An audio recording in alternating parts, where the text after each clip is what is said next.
weather, including tornadoes, large hail and damaging winds, in and close to the watch area.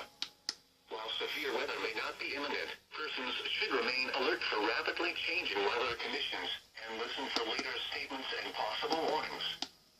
Stay tuned to NOAA weather radio, commercial radio and television outlets, or internet sources for the latest severe weather information.